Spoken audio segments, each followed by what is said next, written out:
오늘 말씀의 제목 함께 따라해 볼까요? 당신은 알고 계시나요? 당신은 알고 계시나요? 여러분 먼저 사진 한 장 보십시다. 당신은 알고 계시나요? 이것은 전도지예요. 근데 천국에 가 계신 유명재 사모님께서 손수 작성하신 글을 전도지로 만든 것입니다. 오늘은 유명재 사모님께서 주님의 부르심을 받은 지 1년이 되는 날이기에 전도지 내용을 살펴보면서 하나님 말씀을 전하려고 합니다. 유명재 사모님은 소천하시기 하루 전날까지 새벽 제단을 지키셨던 분이세요. 바로 그 전날까지. 늘 언제나 말씀과 기도의 자리를 지키셨던 분, 바로 저 자리에서 계속 새벽 제단을 쌓으셨어요. 어느 날 저에게 찾아오셔서는 당신이 손수 전도지 문구를 작성하셨는데 목사님 좀 만들어줄 수 없습니까? 저한테 부탁을 하는 겁니다. 그래서 탄생한 것이 바로 저 전도지예요. 예쁘죠? 당신은 알고 계시나요? 이 전도지는 이렇게 시작하고 있습니다. 인생은 세 가지 세상을 산다고 합니다. 처음 엄마의 뱃속에서 10달, 그리고 현재 내가 살고 있는 이 세상에서 80세, 길면 100세. 마지막 정말로 넓고 넓은 저 높은 하늘나라, 천국. 천국은 슬픔이나 탄식, 시기와 질투, 다툼이나 미움, 죽음이 없고 하나님께 영광과 찬양만 있는 곳입니다. 지금 유명재 사모님께서는 당신이 말씀하신 바로 그 천국에서 우리 주님 품에 안겨서 세상에 줄 수 없는 참된 기쁨과 평강을 누리고 계신 줄로 믿습니다. 이 전도지는 이렇게 끝을 맺고 있습니다. 세상이 전부인 줄만 알고 세상 향락에만 도취되어 살다가 심판날이 도적같이 온다면 어찌하시렵니까? 기름과 등불을 준비하고 신랑을 맞을 준비가 되어 있는 신부처럼 신앙생활을 하시기 바랍니다. 여러분도 기쁨과 감격함으로 하나님을 배워야 하지 않겠습니까? 하나님의 말씀은 1.1획도 땅에 떨어지지 않고 다 이루리라 하셨습니다. 뭐라고 맨 밑에 써있죠? 큰빛 광성교회 유먼지 이렇게 쓰셨어요. 왜 이렇게 쓰셨나 봤더니 본인이 먼지 같은 인생이라 그런 존재라는 의미로 유먼지 이렇게 예명을 쓰신 것더라고요. 저에겐 늘 언제나 따스한 어머니 같았던 유명재 사모님이 오늘따라 너무나도 보고 싶습니다. 사랑하는 성도 여러분, 지금 여러분의 신앙 상태 어떠하십니까? 오늘 주님께서는 세상과 짝하게 살고 있는 우리들에게 과연 어떤 말씀을 주고 싶으실까요?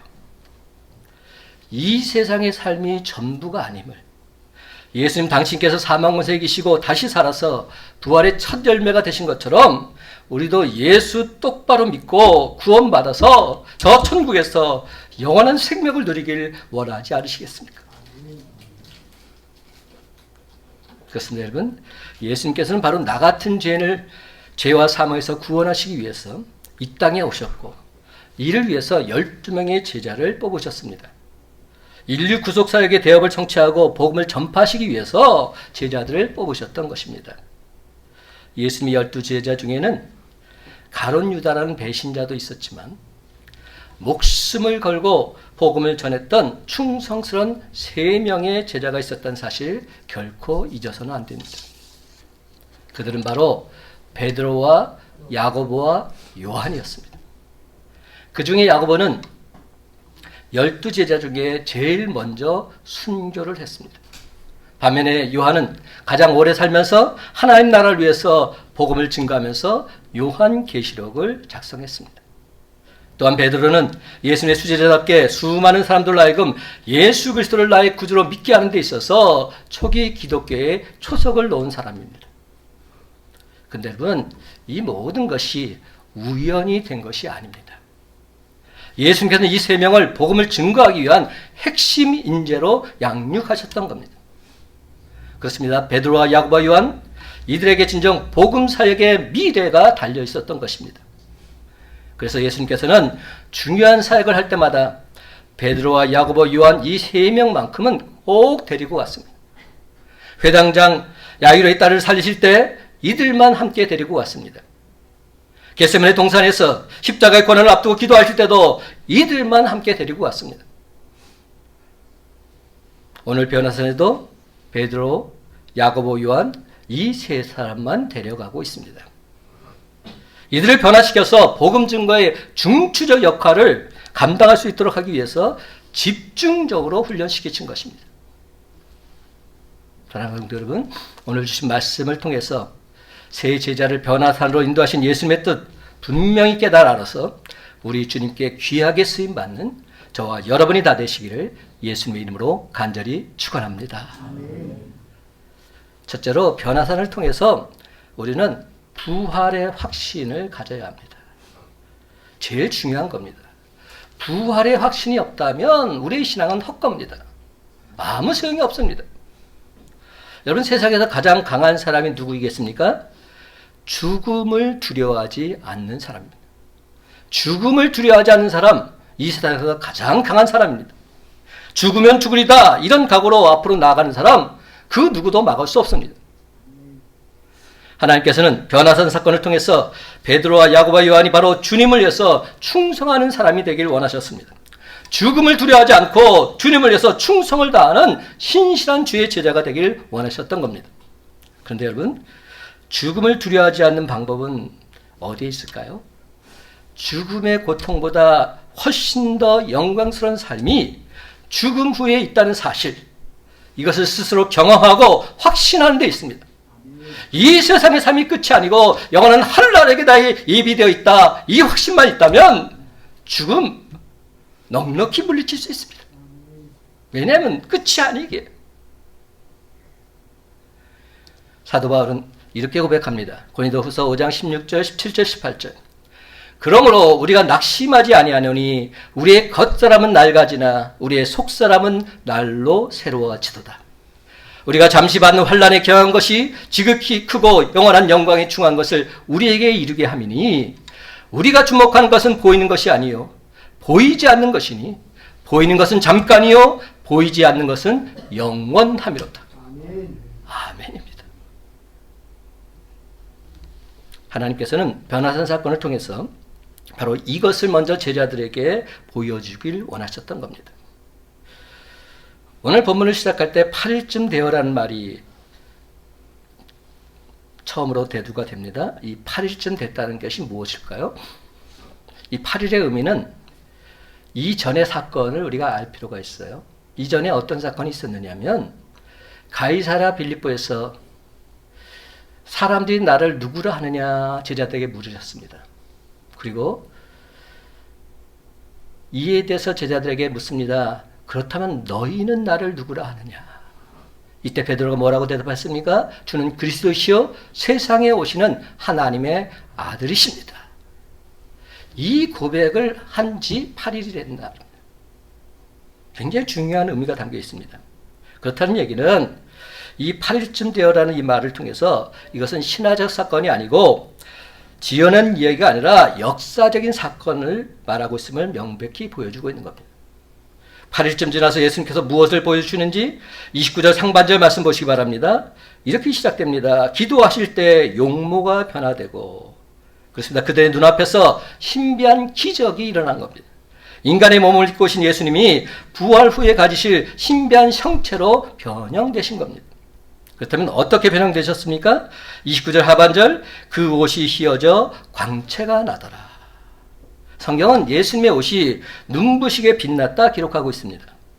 심히 휘어졌다고 했습니다. 영화로운 모습으로 변화된 것입니다. 인간의 몸을 입고 오신 예수님께서 잠시 제자들 앞에서 신령한 몸으로 변화된 영광스러운 광채를 보여주신 것입니다.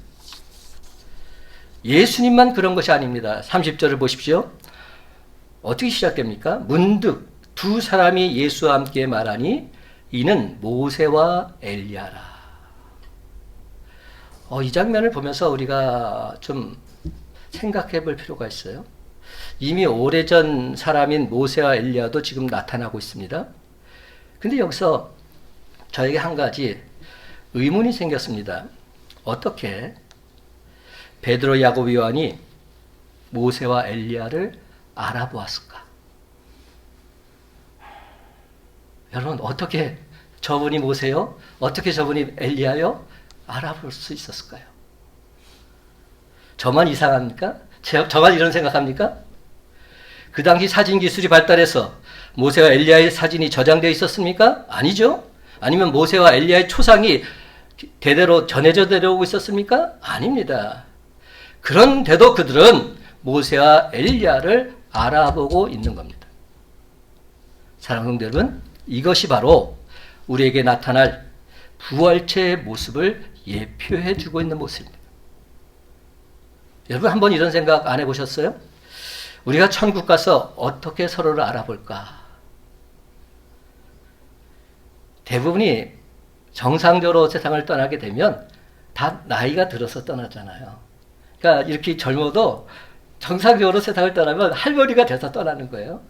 그럼 천국에 가면 다 할머니가 있고 할아버지만 있으면 이상하잖아요. 누가 내 어머니요? 누가 내 자식입니까? 여러분, 이런 생각 안 해보셨어요? 근데 오늘 성경은 그 모습을 예표적으로 보여주고 있습니다. 신령한 몸으로 변화된 영광스러운 강체를 보면서 서로가 서로를 단번에 알아보고 있는 겁니다. 아, 저분이 내 어머니요. 아, 저분이 내 아버지요. 아, 제가 내 아들이요. 제가 내 딸이구나. 알아보는 겁니다. 예수님께서는 사망권세 이시고 부활하신 후 승천하시기 전에 부활하신 당신의 모습을 제자들과 많은 사람들에게 보여주셨습니다. 근데 그 장면도 우리가 자세히 볼 필요가 있어요. 그들은 처음에 부활하신 예수님을 알아보지 못하고 있습니다. 여모 21장 4절에 이렇게 기록되어 있습니다. 날이 새어갈 때에 예수께서 바닷가에 서셨으나 제자들이 예수이신 줄 알지 못하는지라. 21장 12절을 말씀 보면 이 사실을 더욱 분명히 알 수 있습니다. 예수님께서 이렇게 말씀하셨어요. 예수께서 이르시되 와서 조반을 먹으라 하시니, 그 다음 말이 중요합니다. 제자들이 주님이신 줄 아는 고로 당신이 누구냐 감히 묻는 자가 없더라. 여러분, 이게 무슨 말입니까? 예수님이신 줄은 분명히 알겠는데 육신의 모습과는 다르다는 것을 의미합니다. 이는 엠마오로 가는 두 제자에게 예수께서 나타나셨을 때도 동일하게 확인할 수 있습니다. 그들은 함께 걸어가면서도 예수님이신 줄 몰랐습니다. 예수님께서 떡을 들어 축사하시는 순간 그제서야 비로소 예수님이신 줄 알았습니다. 그렇습니다. 예수님께서는 부활 후 우리들의 모습이 어떻게 변할 것인지 먼저 보여주신 겁니다. 부활의 첫 열매가 되신 예수님을 통해서 진정 부활의 확신을 가지고 믿음으로 승리하는 삶을 살기를 원하셨습니다. 사랑하는 성도 여러분, 변화산상에 나타난 모세는 이스라엘 백성들이 존경하는 율법의 대표자입니다. 대망의 메시아의 모형이었습니다. 그는 시내산에서 이미 여호와의 영광을 경험한 자입니다. 또한 엘리야는 누굽니까? 구약의 예언자 중에 대표자입니다. 메시아의 선구자에 대한 모델로 기록된 자입니다. 이미 여호와의 영광을 호렙산에서 경험한 자입니다. 모세는 죽었지만 엘리야는 산채로 승천했습니다. 따라서 모세는 주님의 재림시에 무덤에서 일어나 주님을 맞으러 나올 죽은 성도들을 대표하는 자로 보여주고 계십니다. 반면에 엘리야는 주님이 강림하실 때 살아서 맞을 자들을 대표하는 자로 보여주고 계신 겁니다. 예수님께서 죽었다가 다시 살아나시겠다고 하신 이 말씀의 의미를 그들은 도무지 이해할 수 없었습니다. 그러니 더더욱 확신할 수 없었던 겁니다. 그런데 우리 주님이 변화산에서 실제적으로 죽었다 살아나는 것이 무엇인지 변화된 영광스러운 모습을 통해서 몸소 보여주고 계신 겁니다. 이는 그들의 마음이 변화되어 부활에 대한 확신을 갖게 하기 위함이셨습니다. 바로 그때 베드로와 야고보, 요한은 어떤 생각을 하고 있습니까? 솔직히 이들이 생각했던 메시아는 다른 모습이어야 했습니다. 베드로가 주는 그리스도시요 세상에 오신 하나님의 아들이라 고백했지만 베드로를 비롯한 제자들은 예수님이 왕권을 가지고 로마의 권력을 무너뜨리고 평화의 나라, 번영의 나라를 이루시기를 기대했던 겁니다. 하지만 예수님께서는 많은 고난을 받으시고 장로들과 대제사장들과 서기관들에게 버림받아서 죽임당하실 것을 말씀하고 계십니다. 그리고 죽은 지 사흘 만에 다시 살아나시겠다고 말씀하십니다. 예수님께서는 바로 저와 여러분을 죽음을 두려워하지 않고 담대하게 복음을 전할 인재로 만들기 위해서 변화선을 통해서 죽었다 살아나는 것이 무엇인지 확실히 보여주고 계신 것입니다. 베드로, 야고보, 요한 이 세 사람은 이미 회당장 야이로의 딸을 살리시는 장면을 목격한 사람들입니다. 그러나 영광스러운 모습으로 변화되는 것은 이제까지 한 번도 경험하지 못했습니다. 부활하는 어떻게 살아가게 될지 실제적으로 느끼지 못했습니다. 이들은 예수님이 어떻게 죽음을 정복하는지 알지 못했습니다. 그런 세 제자들에게 변화선에서 하나님께서는 분명하게 부활의 모습을 경험하고 목도할 수 있도록 해주신 겁니다. 하나님의 나라는 이 땅의 삶으로 끝나는 것이 아니라 영원한 나라가 있다는 사실을 그들이 분명히 경험하게 해주신 것입니다. 신비한 영적 세계를 평생 동안 잊을 수 없도록 경험하도록 해주신 것입니다. 훗날 베드로도 야고보도 요한도 똑같이 이 사실을 증거하고 있습니다. 대표적으로 베드로의 증언 한번 살펴보십시다. 베드로후서 1장 16절과 17절 말씀 다 같이 한 목소리로 화면을 보면서 읽습니다. 시작. 우리 주 예수 그리스도의 능력과 강림하심을 너희에게 알게 한 것이 교묘히 만든 이야기를 따른 것이 아니요 우리는 그의 크신 위엄을 친히 본 자라. 지극히 큰 영광 중에서 이러한 소리가 그에게 나기를 이는 내 사랑하는 아들이요 내 기뻐하는 자라 하실 때에 그가 하나님 아버지께 존귀와 영광을 받으셨느니라. 아멘. 베드로가 뭐라고 말합니까? 우리는 그의 크신 위엄을 친히 본 자다. 이렇게 말하고 있습니다. 그래서 베드로는 진정 부활에 대한 확신이 있었습니다. 예수 그리스도의 핵심 인재로서 세상을 변화시킨 자로 든든히 설 수 있었던 겁니다. 그러니 저와 여러분도 오늘 말씀을 들으면서 부활에 대한 확신을 다시금 갖게 되시기를 간절히 바랍니다. 그렇습니다, 여러분. 이 세상이 끝이 아닙니다. 우리는 영원한 하늘나라에서 살게 되어 있습니다. 그러니 잠시 잠깐 십자가 고난 받는 것 결코 영원한 것이 아닙니다. 이는 과정에 불과한 것입니다. 로마서 8장 18절은 말합니다. 생각하건대 현재의 고난은 장차 우리에게 나타날 영광과 비교할 수 없도다. 그러면 여러분, 우리는 부활의 참소망을 가지고서 신앙생활하는 데 있어서 전혀 흔들림이 없어야 합니다. 고린도전서 15장 58절은 말합니다. 그러므로 내 사랑하는 형제들아 견실하며 흔들리지 말고 항상 주의 일에 더욱 힘쓰는 자들이 되라. 이는 너희 수고가 주 안에서 헛되지 않은 줄 알미라. 헛되지 않다고 말씀하십니다. 사랑하는 성도 여러분, 변화산에서 신령한 몸으로 변하신 예수님처럼 우리 주님 다시 오실 때 부활의 영광에 동참할 것을 믿고서 흔들리지 말고 주의 일에 더욱 힘쓰는 저와 여러분이 다 되시기를 예수님의 이름으로 간절히 축원합니다. 아멘. 두 번째로 이 변화산 사건을 통해서 예수가 그리스도이심을, 예수가 메시아이심을 믿어야 합니다. 예수 그리스도가 나의 구원자이심을 믿어야 한다는 겁니다. 그렇습니다. 우리는 예수가 메시아이심을 믿어야 합니다. 여러분, 하나님께서는 변화산에서 베드로와 야고보 요한에게 예수님이 바로 내가 인정하는 메시아다, 내 아들이다, 이 사실을 확실히 경험시키고 확증해 주고도 하셨습니다. 그런데 여러분, 베드로는 변화된 예수님께서 엘리야와 모세와 이야기하는 장면을 보고서 어떻게 반응하고 있습니까? 33절을 보시기 바랍니다. 두 사람이 떠날 때 베드로가 예수께 여짜오되 주여 우리가 여기 있는 것이 좋사오니 우리가 초막셋을 짓되 하나는 주를 위하여 하나는 모세를 위하여 하나는 엘리야를 위하여 하사이다. 여러분, 한번 생각해 보세요.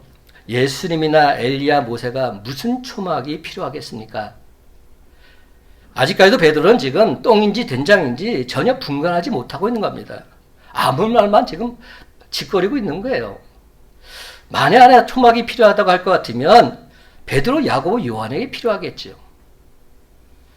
이 말을 할 당시에 베드로와 야고보, 요한의 심리 상태가 어땠는지 34절에 이렇게 소개합니다. 이 말할 즈음에 구름이 와서 그들을 덮는지라 구름 속으로 들어갈 때 그들이 무서워하더니, 그들이 지금 무서워하고 있는 겁니다. 초자연적이고 눈부신 광경을 보고서 힘이 두려워서 벌벌 떨고 있는 겁니다. 이는 변화 사건에 대한 제자들의 이해가 힘이 부족했음을 나타내주고 있습니다. 그래서 도대체 무슨 말을 해야 할지 알지 못하겠느라 말하고 있는 겁니다. 횡설수설하고 있는 겁니다. 베드로가 그냥 조용히 있었더라면 더 나았을 뻔했습니다. 그런데 베드로는 자기가 느끼는 바를 꼭 말하고야만은 급한 성격의 소유자가 아닙니까? 성경을 보면 결정적인 순간에 항상 베드로가 등장해요. 근데 문제는 말은 참 잘하는데 그 말대로 실천하지 못해서 항상 하나님의 영광을 가리우는 그런 안타까운 모습이 보여지고 있지요. 베드로는 참으로 안타깝게도 부적당한 말, 하나님 마음과 동떨어진 말 지금 하고 있습니다. 이때 마침 구름이 와서 그들을 덮으며 소리가 들려오고 있습니다. 이는 하나님의 임재를 상징하고 있습니다. 그렇습니다. 구름이 임했다는 것은 메시아가 왔다는 것을 알리는 방법 중에 하나였습니다. 바로 그 구름 속에서 이런 음성이 들립니다. 오늘 본문 마지막 부분 35절 하반절입니다. 이는 나의 아들 곧 택함을 받은 자니 너희는 그의 말을 들으라. 예수님이야말로 하나님께서 사랑하신 아들이신데 예수님 말씀 듣고 온전히 그 말씀에 순종하라는 겁니다. 유대인 그들에게 있어서 하나님에 대한 믿음은 절대적이었습니다. 조금도 의심할 여지가 없었습니다. 그렇지만 예수님이 메시아라는 이 믿음은 아직 확신이 서지 않는 상태였습니다. 그들이 기대했던 메시아는 정반대였기 때문에 그들이 기대했던 메시아는 정치적 왕권을 가지고 세상을 지배하고 참된 평화를 주는 그런 분으로 알고 있었는데 지금 예수님께서 뭐라고 말씀하십니까? 죽으시겠다고 말씀하십니다. 도무지 이해가 되질 않는 겁니다. 그런데 베드로와 야고보와 요한이 구름 속에서 직접 예수님의 말씀을 들으라는 하나님의 음성을 듣게 된 겁니다. 예수님께서 하나님의 아들이라는 사실을 의심할 수 없는 확실한 근거를 주신 것입니다. 그들은 예수님께서 예루살렘에 죽기 위해 가신다는 말을 듣고는 충격을 받았을 것입니다. 그래서 급기야는 그들이 가지고 있었던 메시아에 대한 이해가 송두리째 부정되고 부인되는 것 같은 그런 느낌마저 들었을 것입니다. 무척이나 황당하고 난처하고 이해할 수 없었을 것입니다. 이성만 황당한 것이 아니라 심정적으로도 크게 실망했을 것입니다. 그러함에도 그들은 이제 변화산에서 예수님에 대한 하나님의 인정의 말씀을 들었기에 그 말을 그대로 받아들이지 않을 수 없었습니다.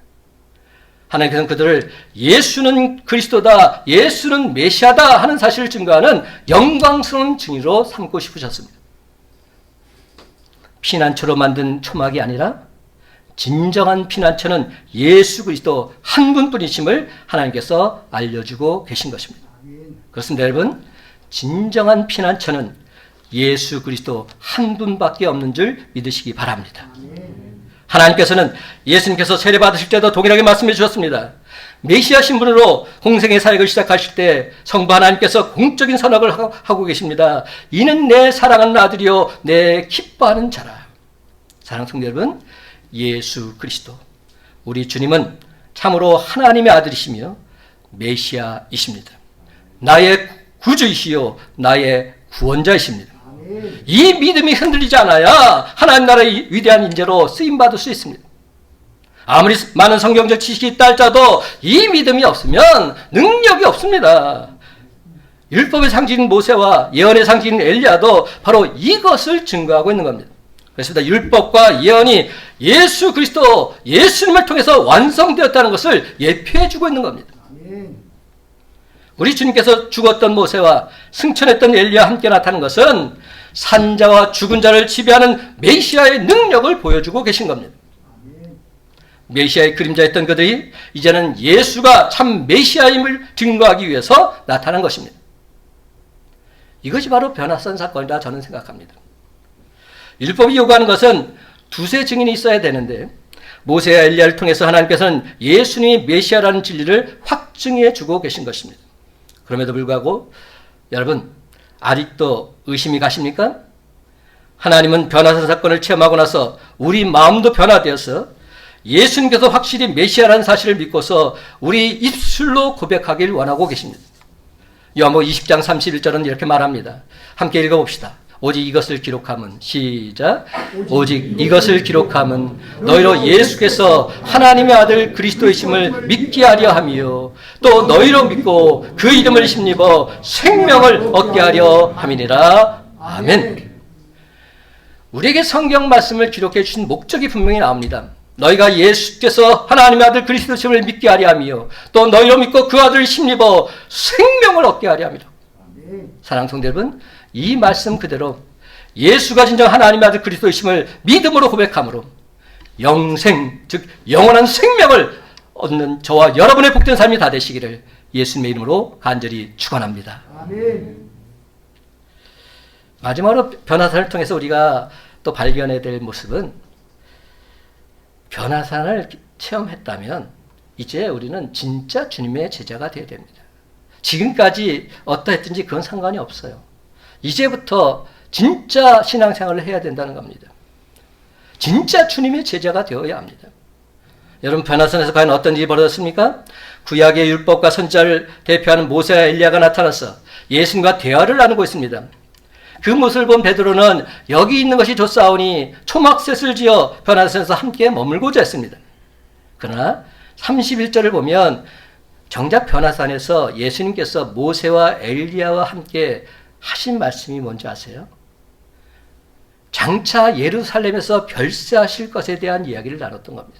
무슨 말입니까? 예수님께서 십자가에 달려 죽으실 것을 말씀하고 있는 겁니다. 이것이 바로 모세와 엘리야와 예수님께서 하신 말씀입니다. 그렇습니다, 여러분. 예수님께서는 모세와 엘리야와 함께 갈보리 산에서 있을 십자가의 고난과 죽음을 말하고 있었습니다. 그런데 베드로는 여전히 영광스러운 변화산에 머무르고 싶어 했습니다. 세상 많은 사람들은 갈보리산의 고난 없는 변화산의 영광만을 좋아합니다. 그러나 믿음의 사람들은 변화산을 내려와서 갈보리산을 향해서 나아갈 수 있어야 합니다. 갈보리산에 십자가 없다면 변화산의 영광도 있을 수 없기 때문입니다. 예수 그리스도의 십자가의 고난이 없다면 부활의 영광은 있을 수 없는 것입니다. 디니가 쓴 내 곁에 계신 주님이라는 글의 일부를 여러분께 소개합니다. 제가 주보 안에도 실어놨는데요. 이렇게 기록되어 있어요. 믿는 것만으로는 부족하니 행동으로 실천해야 하고, 당신의 말씀을 읽는 것만으로는 부족하니 그 말씀대로 살아야 합니다. 악을 행하지 않는 것만으로는 부족하니 선을 행해야 합니다. 창가에서 세상을 바라보고만 있지 말고 거기로 달려나가야 하고, 거리에 서 있지만 말고 행인들의 마음속에 들어가야 합니다. 그들 마음속에 들어가서는 그들을 차지하기 위해서가 아니라 그들을 구원하기 위해서 그들과 함께 있어야 합니다. 여러분, 베드로와 야고보와 요한은 예수님과 같이 올라간 산에서 지극히 큰 영광을 보게 됩니다. 변화하신 예수님과 모세와 엘리야를 만나면서 머리로만 믿었던 부활 직접 눈으로 목도하게 된 것입니다. 바로 그 순간 베드로는 예수님께 이곳이 좋사오니 초막셋을 짓고 싶다고 말합니다. 그렇습니다. 주님의 놀라운 사랑, 은혜 경험하고 나면 베드로처럼 세상과 떨어져서 주님과 나만 있는 그런 생활을 하고 싶을 수도 있습니다. 엘리자베스 바렉은 이런 말을 했습니다. 변화산의 변모 사건의 목적은 그리스도의 신성을 나타내심만이 아니다. 그것은 장차 우리가 거룩하게 변화될 가능성을 나타내 보여주는 목적도 있다. 즉 우리도 변화산의 모세와 엘리야처럼 거룩하게 변화될 것이다. 그래야 됩니다. 그게 진짜 예수 믿는 자의 모습입니다. 사랑하는 성도 여러분, 신자에게 산 위에서의 체험은 반드시 필요합니다. 그런데 더욱 중요한 것은, 더욱 명심해야 할 것은 계속 산 위에 머물러 있어서는 안 된다는 겁니다. 주님을 만나서 신비로운 체험을 했다면 이제 산 아래로 내려와야 합니다. 산 아래로 내려오지 않는 산 위에서의 삶, 결단코 세상을 변화시킬 수 없습니다. 예수님께서 우리에게 말씀하셨잖아요. 너희는 세상의 빛이다. 너희는 세상의 소금이다.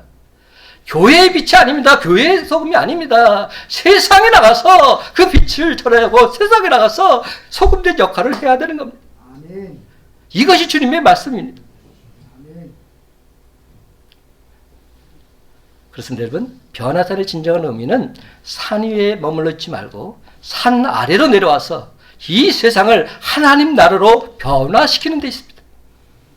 그래야 예수님의 메시지가 고전의 한 구절로 남아있지 않고 생동감 있는 가르침이 될 수 있다는 분명한 메시지를 전해주고 있는 겁니다. 그렇습니다. 우리는 주님께서 베풀어 주신 사랑과 은혜를 산 아래로 내려가서 행동으로 나타나야 할 줄로 믿습니다. 아멘. 세상과 떨어져 있어도 안 되고 세상을 그저 바라보기만 해서도 아니 됩니다. 세상 사람들이 영혼 구원을 위해서 창가에서 거리에 서 있지만 말고 행인들의 마음속으로 들어가야 되고 그들과 함께 있어야 합니다. 산 아래로 내려가서 그들에게 구원의 복된 소식을 전해야만 하는 것입니다. 아멘. 그런데 입술로는 주님 뜻대로 살기로 했네 고백하면서도 모든 것을 주님 뜻대로 하려 하지 않고 내 뜻대로 하려고 합니다. 내 방식이 아니고 내 뜻이 아니면 다 틀렸다고 말합니다. 예수고 하나님이고 없습니다. 다 틀렸다고 말합니다.